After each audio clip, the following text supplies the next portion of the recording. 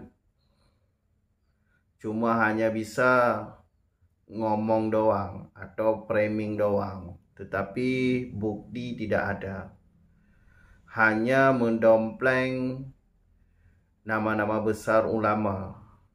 Padahal mereka semua tidak mengakui mereka habaib sebagai zuriyah Rasulullah sallallahu alaihi wasallam. Jadi mereka itu cuma framing.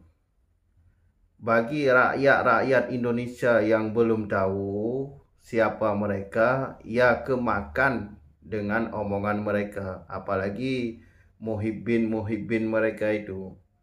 Muhibbin mereka itu tidak mau mendengar atau melihat video-video selain mereka Ba'lawi, selain mereka habaib. Seharusnya bagi kita manusia yang normal atau yang punya akal sehat, kita ini harus mengikuti polemik ini, polemik nasab ini. Di mana letak salah mereka dan di mana letak kebenaran yang ada di pihak Kiai Imaduddin dan KRT Nur Ihya dan lain-lainnya.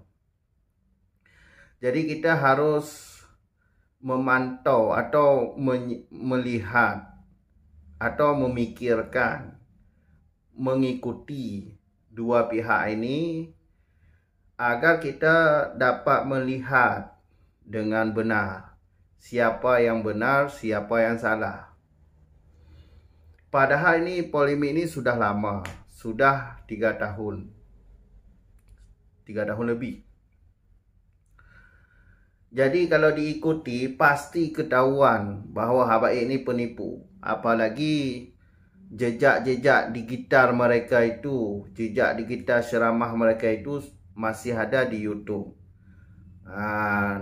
Ceramah-ceramah khurafat mereka itu tidak ada dalam Islam seperti itu. Dan itu bukan karamah. Itu khurafat, cerita halu mereka itu. Cuma bagi muhibbin ini tidak belajar ilmu agama, jadi nggak tahu. Pendidikannya nol, bisa dibilang nol. Atau sudah dibodohin oleh habaib. Mereka ini melihat casing di luar. Melihat habaib pakai sorban, pakai jubah, seakan ulama besar. Padahal mereka ini hanya penipu, pendusta belaka. Buktinya dengan ilmu DNA dapat kita lihat mereka ini anak keturunan siapa? G. DNA mereka itu G. Jadi leluhur mereka itu Yahudi. Okey, kalau enggak percaya ilmu DNA dalam hal nasab, ya kalau mengisbat. Tapi kalau dalam hal untuk menafikan, itu tidak ada masalah. Jadi dengan ilmu DNA kita dapat melihat siapa mereka. Kalau bukan dengan ilmu DNA, jadi kita nggak akan pernah tahu siapa mereka. Dengan DNA, mereka terbukti siapa mereka.